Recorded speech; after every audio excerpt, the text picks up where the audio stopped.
یزید کی لشکر جو امام حسین کے مقابلے میں آیا، امام حسین کے لشکر کی تعداد 72 تھی، تو یزید نے 22,000. مجھے بتائیے 72 کا 22,000 سے کوئی مقابلہ ہوتا ہے؟ عمر بن سعد نے پھر عبید اللہ ابن زیاد کو لکھا کہ 22,000 بندے تھوڑے ہیں، کچھ بندے زیادہ بھیج. تو عمر بن سعد کو عبید اللہ ابن زیاد کہنے لگے کہ تو پاگل تو نہیں ہو گیا، 72 کے لشکر کا 22,000 بھیجا، اور کتنا بھیجو؟ تو اس نے کہا تمہیں یہ نہیں پتا یہ لوگ کون ہیں؟ یہ مولا علی شیر خدا کی اولاد ہے. ان میں ایک ایک شخص ایسا ہے جو 1,000 کے مقابلے میں لڑنا جانتا ہے. تو یہاں کمزوری دکھائی جاتی ہے. ہمارے بچے سمجھنے لگے ہیں کہ یہ شاید کوئی ایسی داستان ہے، اور اس طرح کا ماحول ٹی وی پہ میں دیکھ رہا تھا، اس طرح کا ماحول بنایا جاتا ہے جیسے کوئی خوف ہے. یعنی واقع کربلا کوئی ایسا واقعہ جسے دیکھ کے خوف طاری ہو جائے، بچے راتوں کو ڈرے. وہ اکیلے درخت دکھائے جا رہے ہیں اور تیر دکھائے جا رہے ہیں. او یار کیا قوم کی تربیت کر رہے ہیں؟ واقع کربلا حوصلے کا نام ہے، دلیری کا نام ہے. سنیں بات اصل میں کیا تھی، بڑے ٹھنڈے دماغ سے میری بات کو سمجھیے گا. حضرت مولا علی شیر خدا کے بعد مسلمانوں کے متفقہ امیر بنے تھے حضرت امیر معاویہ. انہیں امیر کس نے بنایا تھا؟ امام حسن نے، حضرت علی کے بڑے صاحبزادے. حضرت امام حسن نے ان سے صلح کی، انہیں خلافت دی. اور صحیح بخاری میں نبی پاک نے فرمایا تھا میرا بیٹا حسن سردار ہے، جب مسلمانوں کی جماعتوں میں لہو بہہ جائے گا تو حسن ان کی صلح کرا دے گا. وہ صلح امام حسن نے کرائی، جناب امیر معاویہ امیر بن گئے. حضرت امیر معاویہ رضی اللہ تعالیٰ عنہ بڑا پیار کرتے تھے نبی پاک سے، بڑا احترام کرتے تھے حضور کے خاندان کا. ان کی جو اجتہادی خطائیں ہیں وہ اپنی جگہ پہ موجود ہیں. چونکہ امام حسن نے ان سے صلح کر لی، لہذا ہم بھی ان کے بارے میں کوئی جملہ کہنے کے مجاز، ہماری مجبوری امام حسن ہے. اس لیے کہ جسے امام حسن صحیح کہے پھر امام حسن کے ماننے والے کو اسے غلط نہیں کہنا چاہیے.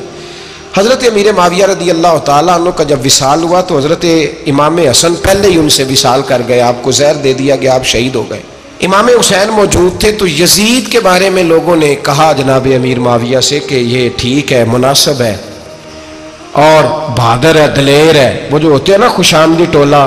تو حضرت امیر معاویہ کے گرد بھی کچھ ایسے لوگ تھے، انہوں نے آپ سے کہا کہ یزید کو نامزد کر دیں. تو آپ نے یزید کو بلایا، حوالہ مجھ سے دیکھ لیجئے گا. بلا کے فرمایا کہ 3 بندوں کے سامنے اپنی خلافت پیش کرنا، اگر وہ تجھے مان جائیں تو امیر بن جانا، نہ مانے تو چپ کر کے گھر بیٹھ جانا. وہ 3 بندے کون ہیں؟ جناب عبداللہ ابن عباس، حضرت عبداللہ بن زبیر اور امام حسین رضی اللہ تعالیٰ عنہ. یہ وصیت فرمائی جناب امیر معاویہ. ہوا یہ کہ یزید جب امیر بنا نا، 2-3 چیزیں ہوتی ہیں جب کسی بندے کو قابو کرنا ہوتا ہے، 2-3-4-5 چیزیں ایسی ہوتی ہیں جس سے بندہ قابو آتا ہے. تو اس نے بھی فوری طور پہ، یزید نے دیکھا میرے لیے مسئلہ کیا بن سکتا ہے. ولید بن عتبہ اس وقت مدینے کا گورنر تھا. یزید نے اس کو خط لکھا کہ امیر عرب کا رواج آج بھی ہے کہ جب تک نئے خلیفہ کی بیعت نہیں ہو جاتی پرانے کے انتقال کی خبر ہی نہیں دیتے، اس کو رکھے رکھتے ہیں. یہ ان کا طریقہ ہے. وہ کہتے ہیں کہ ولی عہد اچھی طرح قبضہ کر لے پھر بتائیں گے. حضرت امیر معاویہ کا وصال ہو گیا، بتایا نہیں. یزید نے اب کیا کیا، کیونکہ بڑا چلاک آدمی تھا، بڑا شاطر تھا، بڑا تیز تھا. اس نے ولید کو خط لکھا، کہنے لگا کہ فوری طور پہ عبداللہ ابن عباس کو بلاؤ اور اسے کہو میری بیعت کریں. یہ جو بیعت ہوتی تھی نا، یہ بھی سن لے کیا ہوتی تھی. یہ بیعت حلف ہوتا تھا کہ میں اللہ رسول کے نام پہ حلف دیتا ہوں کہ میں یزید کی اطاعت کروں گا، میں اس کے خلاف کوئی بغاوت نہیں کروں گا. کوئی یہ بیعت لوگ سمجھتے ہیں کہ بس ہاتھ پکڑنے کا نام بیعت تھا. اس بیعت کا متبادل جمہوری ملکوں کے اندر ووٹ آیا ہے. تو کہا بیعت کرے. حضرت عبداللہ ابن عباس کو بھی بلاؤ، عبداللہ بن زبیر کو بھی بلاؤ، امام حسین کو بھی بلاؤ. امام حسین آدھی رات کے وقت بیٹھے تھے مسجد نبوی میں، چونکہ 5 نمازوں کی آپ امامت کرتے. امام حسین نماز پڑھا کے عشاء کی بیٹھے تھے. جناب عبداللہ بن زبیر، عبداللہ بن زبیر کون تھے؟ یہ نبی پاک صلی اللہ علیہ وسلم کی پھوپھی پوتے تھے اور جناب صدیق اکبر کے نواسے تھے. حضرت عبداللہ بن زبیر اور جناب زبیر بن عوام عشرہ مبشرہ صحابی ہیں، ان کے بیٹے تھے. بہت زیرک آدمی تھے. یہ بھی امام حسین کے پاس بیٹھے تھے. عبداللہ ابن عباس بھی تھے جو حضور کے چچا کے بیٹے ہیں، اس امت کے پہلے مفسر ہیں قرآن پاک. یہ لوگ بیٹھے تھے. تو ولید نے ایک بندہ بھیجا، اس نے آ کے کہا جناب آپ کو گورنر صاحب نے بلایا ہے. تو عبداللہ بن زبیر کہنے لگے حسین اس وقت بلانے کی بات سمجھ میں نہیں آئی. تو امام حسین بڑے بصیرت والے تھے، اللہ نے بصیرت دی تھی. کہنے لگے عبداللہ آپ کو سمجھ نہیں آئی، مجھے سمجھ آ گئی ہے، امیر معاویہ وصال کر گئے اور یہ ہمیں جو بلایا گیا ہے نا، یہ یزید کی بیعت کے لیے بلایا گیا ہے. تو کہا پھر آپ آدھی رات کو نہ جائیں، آپ کے لیے خطرہ ہوگا۔ تو امام حسین فرمانے لگے خطرہ حسین کو نہیں ہوتا۔ نہیں، کہا پھر بھی آپ مہربانی کریں ذرا احتیاط سے جائیں۔ تو جناب عبداللہ ابن زبیر نے، عبداللہ ابن عباس نے 14 بندے نیزے دے کے، تلواریں دے کے امام حسین کے ساتھ بھیجے اور کہا کہ امام حسین اگر اس نے کوئی غلط ملت بات کی نا، زبردستی بیعت کرنے کا کہا، تو آپ بس کوئی ایک بات اونچی آواز میں کر دینا، یہ سپاہی پیچھے آ جائیں گے۔ امام حسین ان 14 بندوں کو لے کے گورنر ہاؤس پہنچ گئے۔ جب آپ وہاں پہنچے، اس نے بتایا، اس نے کہا جی حضرت امیر معاویہ انتقال کر گئے اور آپ نے یزید کی بیعت کرنی ہے۔ تو امام حسین فرمانے لگے میں چھپ کے بیعت نہیں کروں گا، مجمع لگاؤ، جمعے والے دن اعلان کرو، جو طریقہ ہے حضرت ابوبکر صدیق کا، جو طریقہ ہے حضرت عمر فاروق کا، جو انداز حضرت عثمان غنی کا ہے، جو مولا علی کا ہے، سر عام اعلان کرو، اگر ساری دنیا یزید کی بیعت کرے گی تو میں بھی تیار ہوں۔ تم مجھ سے بیعت لے کے پھر لوگوں کو بتانا چاہتے ہو کہ حسین بیعت ہو کر رہے ہیں تو تم کیوں نہیں کر رہے؟ میں عام آدمی نہیں ہوں، لہذا چھپ کے بیعت نہیں کرتا۔ جب یہ بات کی نا تو ولید بڑا نرم دل تھا اور امام حسین کی شان کو جانتا تھا، وہ جانتا تھا یہ نبی پاک کا خاندان ہے۔ اس نے کہا جی مجھے تو حکم تھا، باقی آپ حضور کے نواز ہیں، میں کر کچھ۔ وہاں ایک بڑا بدبخت شخص بیٹھا تھا، عبد الملک بن مروان، وہ ولید سے کہنے لگا کہ اگر حسین آج تمہارے ہاتھ سے نکل گئے تو تمہارے لیے بہت بڑا مسئلہ کھڑا ہو جائے، انہیں جانے نہ دینا، یا بیعت کراؤ یا ان سے کہو جنگ کے لیے تیار ہو۔ تو امام حسین رضی اللہ تعالیٰ عنہ کے کانوں میں آواز گئی تو فرمانے لگے ابن مرجانہ، اگر تیرے اندر جرت ہے تو آ سامنے حسین کے، اس کے کانوں میں باتیں نہ کر، کانا پھوسی نہ کر، باہر آ میدان میں، شرارت نہ کر، باہر آ، میں تمہیں ابھی بتاتا ہوں کہ حسین سے مقابلہ کرنے کا انجام کیا ہے۔ یہ کہہ کہ امام حسین باہر نکلے، اپنے بھائی محمد بن انفیہ کو بلایا، عبداللہ بن زبیر، عبداللہ ابن عباس، ڈھیر سارے لوگ اکٹھے ہو گئے۔ فرمایا یہ معاملہ ہے، اب کیا کرنا ہے؟ تو وہ کہنے لگے حضور وقت ابھی مناسب نہیں ہے، آپ اس طرح کریں یہاں رکیں، ہم مکے سے، عراق سے، کوفے سے لوگوں کو بلاتے ہیں، یہاں ایک بڑی مجلس مشاورت قائم کرتے ہیں۔ امام حسین فرمانے لگے اگر تم مشاورت قائم کرو گے تو ولید اور عبد الملک بن مروان وہ تو جنگ کرنے کو تیار ہیں، اور نبی پاک نے فرمایا ایک مینڈا ہوگا جس کی وجہ سے مدینے کی گلیوں میں لہو بہے گا۔ فرمانے لگے میں وہ بکرا، وہ مینڈا نہیں بننا چاہتا۔ کہا پھر آپ کیا کریں گے؟ تو امام حسین رو پڑے، فرمانے لگے میں مدینہ چھوڑ جاؤں گا لیکن مدینے کی حرمت پامال نہیں ہونے دوں گا۔ امام علی مقام آدھی رات کے وقت نکلے، سیدہ فاطمہ کا دروازہ ایک اس دن تھا جس دن حضرت مولا علی کوفے چلے گئے تھے، اور دوبارہ آج تالا لگا جب امام حسین نکلے۔ آپ جنت البقیع کے پیچھے کھڑے ہو کے حضور کا روضہ دیکھنے لگے، اس وقت گنبد تو نہیں ہوتا تھا، روضہ دیکھنے لگے۔ نانا تیرے کرم کے خزینے کی خیر ہو، میں جا رہا ہوں تیرے مدینے کی خیر ہو۔ سارا خاندان لے گئے، مکے تشریف لے گئے، حج کے ایام قریب آنے والے تھے۔ امام حسین نے وہاں لوگوں سے باتیں کی۔ جب امام حسین وہاں پہنچے تو کوفے سے خط آنے لگے۔ کوفہ حضرت علی کا دارالخلافہ تھا، وہاں آپ کے محبین، پیار کرنے والے ڈھیروں تھے، انہیں خط لکھے کہ حضور آپ چپ کر کے بیٹھے ہوئے ہیں اور ہمارے اوپر یزید مسلط ہو گیا ہے، آپ اگر میدان میں نہیں نکلیں گے، آپ نہیں آئیں گے تو ہم اللہ کی بارگاہ میں شکوہ کریں گے کہ کوئی ہماری کمان کرنے کو تیار ہی نہیں ہوا۔ اور وہ خط 1 2 3 نہیں آئے، وہ خط اتنے تھے کہ 3 بوریوں میں بھرے تھے امام حسین، 3 بوریوں میں۔ اب مجبوری ہو جاتی ہے، حق کے لیے کئی دفعہ بات کرنا مجبوری ہوتی ہے، اگر نہیں کرے گا تو پھر اس کو بھی قبر میں جواب دینا پڑے گا۔ امام علی مقام رضی اللہ تعالیٰ عنہ نے مکے میں اب لوگوں کو جمع کیا مشورے کے لیے۔ ہر بندے نے کہا حضور وہ بلا تو رہے ہیں پر اپنے وعدوں کے پکے۔ کہا حضور وہ پکے نہیں، آپ نہ جائیں۔ ہر بندے نے کہا حالات ٹھیک نہیں، حالات گراؤنڈ ریالٹی صحیح نہیں، یہی مشورہ آج بھی ہر بندہ دیتا ہے، ابھی حالات نہیں۔ اتنے خراب حالات کبھی نہیں ہوئے تھے جتنے امام حسین کے دور میں تھے، لیکن فرمایا میں دین کے خلاف غلط حکمران کو مسلط ہونے کی اجازت، بول کے بتائیے، بول کے، غلط حکمران کو مسلط ہونے کی اجازت مزاحمت کروں گا، مخالفت کروں گا۔ امام کہنے لگے کوئی بات نہیں، وہ میرے ساتھ چلے نہ چلے لیکن میں کوفے جاؤں گا، وہ لوگ میرے ساتھ کھڑا ہونے کو تیار ہے تو وہ جھوٹ ہے یا سچ ہے پر میں چلوں گا۔ جب امام علی مقام نے اصرار فرمایا تو جو آپ کے قریبی صحابہ کرام کی اولادیں تھی ساری، یہ بھی اب بیماری ہے، کچھ لوگ کہتے ہیں جی صحابہ نہیں ساتھ چلے، تو میں کہتا ہوں اہل بیت نبوت کے تو کل افراد 21 تھے، تو 72 میں باقی اولادیں کس کی تھی؟ وہ ساری صحابہ کی اولادیں تھی، وہ سارے، پتہ نہیں کیوں اس طرح کا فلسفہ بیان کیا جاتا ہے جس میں حالات خراب ہو۔ حضرت سیدنا امام علی مقام کو جب بہت زیادہ کہا گیا نا تو امام حسین رضی اللہ تعالیٰ انہوں نے فرمایا چلو میں ایک کام کرتا ہوں، مسلم بن عقیل کو بھیجتا ہوں، حضرت علی کے بھتیجے ہیں، امام حسین رضی اللہ تعالیٰ عنہ کے چچا کے بیٹے ہیں، حضرت عقیل کے صاحبزادے مسلم بن عقیل بڑے سمجھدار آدمی تھے، معاملہ فہم تھے، بڑے جری تھے، اتنا زبردست مشورہ کم لوگ دیتے ہیں جتنا حضرت مسلم بن عقیل دیتے تھے۔ ان کو بھیجا گیا کوفے۔ اب اس میں بڑی تفصیل ہے، وہ اپنے 2 بچے بھی لے گئے۔ جب وہ کوفے پہنچے نا تو کوفے پر جناب نعمان بن بشیر کی حکومت تھی، آپ گورنر تھے اور اہل بیت سے بڑی عقیدت رکھنے والے، نرم رویہ۔ عبید اللہ ابن زیاد کوفے کا گورنر نہیں تھا، یہ کسی اور علاقے کا تھا۔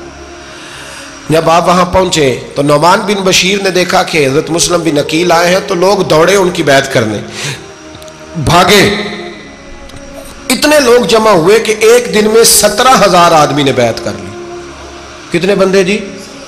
17,000 آدمی ایک دن آیا۔ اب وہ جو امام مسلم بن عقیل کے وہاں نعرے لگانے والے تھے کہنے لگے حضور یہ پہلے دن کی کارکردگی ہے، 2-4 دن میں دیکھیے کیا ہوتا ہے۔ 2-4 دن میں کیا ہوا؟ 40,000 آدمی نے بیعت کر لی۔ اب وہ 40,000 بندہ تیار ہو گیا۔ ادھر سے جو یزید کے وفادار تھے انہوں نے خط لکھا یزید کو کہ تو نے بڑا نرم آدمی گورنر بنایا ہے اور 40,000 بندہ چلا گیا حسین کی طرف، اگر ایک دن مسلم بن عقیل اور رہے تو جو تمہارا گورنر بیٹھے ہیں نا جناب نعمان بن بشیر، ان کو گورنر ہاؤس سے نکال کے مسلم بن عقیل قبضہ کر لیں گے، تو چپ کر کے بیٹھا ہے۔ یزید بڑا تیز تھا، اس نے ایک آدمی گھوڑے پہ دوڑایا۔ عبید اللہ ابن زیاد ایک اور علاقے کا گورنر تھا پر بڑا ظالم سا بدماش تھا، بڑا سخت گیر آدمی تھا۔ اس کو کہا کہ تو پہلے ایک صوبے کا گورنر ہے، جا تجھے دوسرا صوبہ بھی دیا۔ اس طرح کار فوری طور پہ کوفے پہنچ اور جا کے مسلم بن عقیل کو گرفتار کر، جو آدمی ان کا ساتھ پھر بھی دے اسے قتل کر دے۔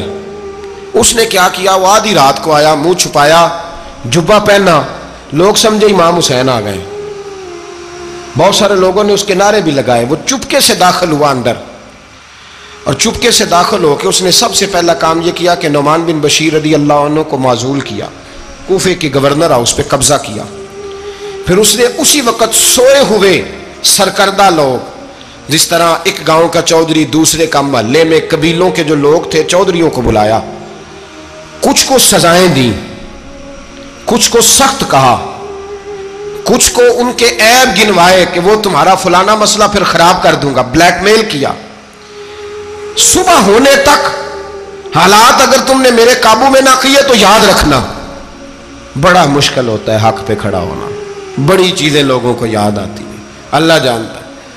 پہلے کچھ ہوتا ہے، بعد میں معاملہ کچھ ہوتا ہے۔ حضرت مسلم بن عقیل کے ساتھ جس دن عبید اللہ ابن زیاد آیا 40,000 کا لشکر تھا۔ اگلے دن صبح ہوئی، اگلے دن تو یہ حال ہو گیا کہ آپ جب کوفے کی جامع مسجد میں زور کی نماز کے لیے گئے تو 5-7 ہزار آدمی نماز پڑھنے آیا، اور جب مغرب کا وقت آیا تو لوگوں نے چند ہزار لوگ رہ گئے، نماز کی نیت باندھی۔ توجہ کرنا میری بات پہ، ایک مسئلہ بھی سمجھ میں آئے گا۔ لوگوں نے نماز کی نیت باندھی تو حضرت مسلم بن عقیل امامت کر رہے ہیں، ہاتھ باندھے ہوئے ہیں، تو بہت سارے لوگوں نے پیچھے ہاتھ چھوڑ دیے۔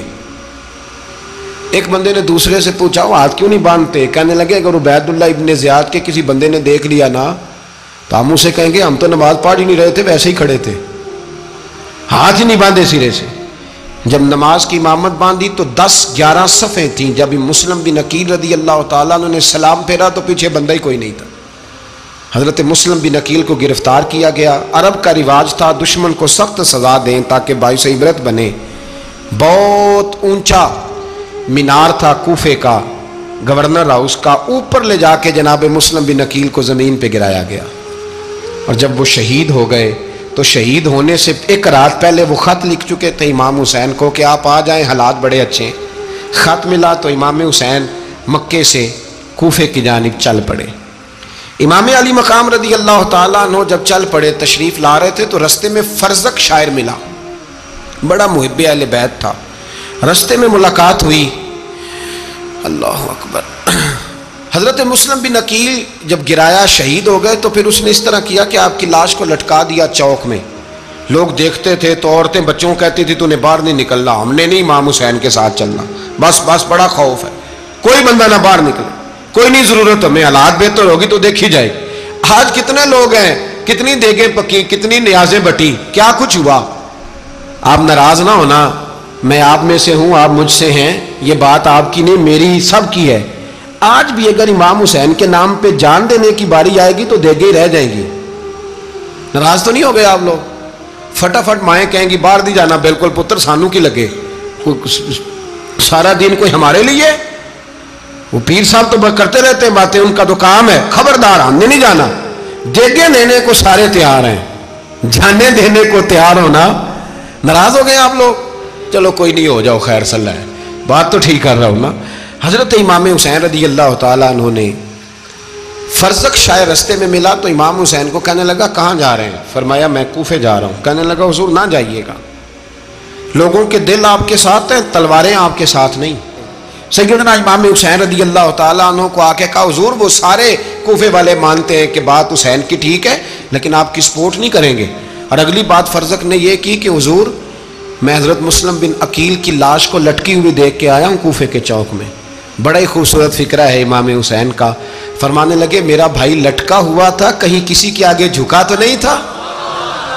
لٹکا ہی تھا نا, کہیں جھکا تو نہیں کسی کے آگے؟ کہا حضور نہیں. تو آپ فرمانے لگے اگر مسلم بن عقیل لٹک گیا تو حسین بھی لٹک جائے گا, لیکن جھکے گا. حضرت امام حسین تشریف لائے, بچوں سمیت آئے. حر بن یزید ایک شخص تھا. حر بن یزید ایک مختصر سا لشکر لے کے اس نے امام حسین کو ایک جگہ پہ روکا, پھر دوسری جگہ پہ روکا, بالآخر تیسری جگہ پہ روکا. تو امام حسین نے فرمایا جگہ کون سی ہے؟ کہا حضور کرب و بلا. فرمایا بس یہی خیمے لگا دو, یہی. حضرت سیدہ زینب نے پوچھا امام حسین سے کہ سارے زمانے نے روکا ہے, ٹھیک ہے آپ حق پہ ہیں, یہ بھی سب نے کہا آپ حق پہ ہیں, پر روکا بھی سب نے, آپ روکے کیوں نہیں؟ تو ابن کثیر اور ابن اسیر لکھتے ہیں کہ امام حسین رو پڑے, کہنے لگے بہن میں رک جاتا پر میں نے رات کو نانا مصطفیٰ کو خواب میں دیکھا ہے. تو حضور نے فرمایا حسین اگر آج یہ رواج پڑ گیا نا یزید جیسے لوگوں کا تو قیامت تک پڑا رہے گا. پھر لوگ کہیں گے کوئی نکلا نہیں تھا تو ہمیں بھی نکلنا. پھر لوگ ظالموں کے سامنے گردنیں جھکانے کے عادی ہو جائیں. میں کہتا رہتا ہوں, کہہ رہا ہوں, کربلا کی جنگ کفر اسلام کی جنگ نہیں, کفر اسلام کی جنگ نہیں کربلا کی. کیونکہ یزید تو بڑا پکا نمازی تھا, خطبہ دیتا تھا. وہ تو جب امام حسین رضی اللہ تعالیٰ عنہ نے کربلا کے میدان میں جمعے کا دن تھا تو یزید کے سامنے کو بات کرنی شروع کی, عمر بن سعد کے سامنے. تو عمر بن سعد کہنے لگا حسین زیادہ باتیں نہ کر, ہمارا جمعہ لیٹ ہو رہا ہے, جنگ کے لیے تیار ہو, فٹافٹ آ. اہل بیت نبوت کو قتل کریں گے اور قتل کے بعد پھر نماز پڑھیں گے اور پھر کہیں گے اللہم صلی علی محمد وعلی آل محمد, اسی نماز میں پھر درود بھی پڑھیں گے. یہ کیسا مرتبہ ہے, کیسا انداز ہے, دوستی قاتل سے بھی مقتول سے یارانہ بھی. امام حسین نے حر بن یزید امام حسین سے کہنے لگا مجھے حکم ہے آپ کو روکنے کا, آپ آگے نہیں جا سکتے. امام صاحب نے فرمایا وجہ زمین اللہ کی ہے. اس نے کہا آپ بیعت نہیں کر رہے, یزید کی حالات آپ کے حق میں درست نہیں ہیں, آپ نہیں جائیں گے. امام روک گئے. ظہر کی نماز کا وقت ہوا تو حضرت علی اکبر امام حسین کے بڑے صاحبزادے انہوں نے اذان ظہر پڑھی تو حر بن یزید کے لشکر نے امام حسین کے پیچھے نماز ادا کی. کہا بھئی تم مقابلے میں آئے ہو, نماز پیچھے پڑھتے ہو؟ کہا حضور مقابلہ تو تلواروں سے کر رہے ہیں پر ہمارا دل تو مانتا ہے نا کہ مصطفیٰ کا نواسہ بڑی شان والا ہے. حر بن یزید نے 3 نمازیں لشکر سمیت امام حسین کے پیچھے پڑھی ہیں, 3 نمازیں, ظہر اثر اور مغرب. پھر امام حسین کے سامنے شرائط پیش کی کہ آپ کو یہاں گھیر لیا گیا ہے, یہاں آپ بیعت کریں گے, یہاں جنگ کریں گے, 2 ہی باتیں. امام حسین نے فرمایا نہیں بھائی بیعت تو میں نہیں کرتا, اس کے علاوہ تم جو کہتے ہو میں کرنے کو تیار ہوں. اس نے خط لکھا, عبید اللہ ابن زیاد کو ایک بندہ دوڑایا پیچھے, کوفے چند میل پہ کوفہ تھا. کہا وہ نہیں مان رہے, کیا کرنا ہے؟ تو حسین ابن علی ہے, میں زیادہ دیر انہیں روک بھی نہیں سکتا. انہوں نے پیغام دیا حر بن یزید کو کہ کرنا کچھ بھی نہیں, ان کا پانی بند کر دو, بلیک میل کرو, کھانا پانی نہیں ملے گا, چھوٹے چھوٹے بچے ہیں, خود ہی مان جائیں گے. حضرت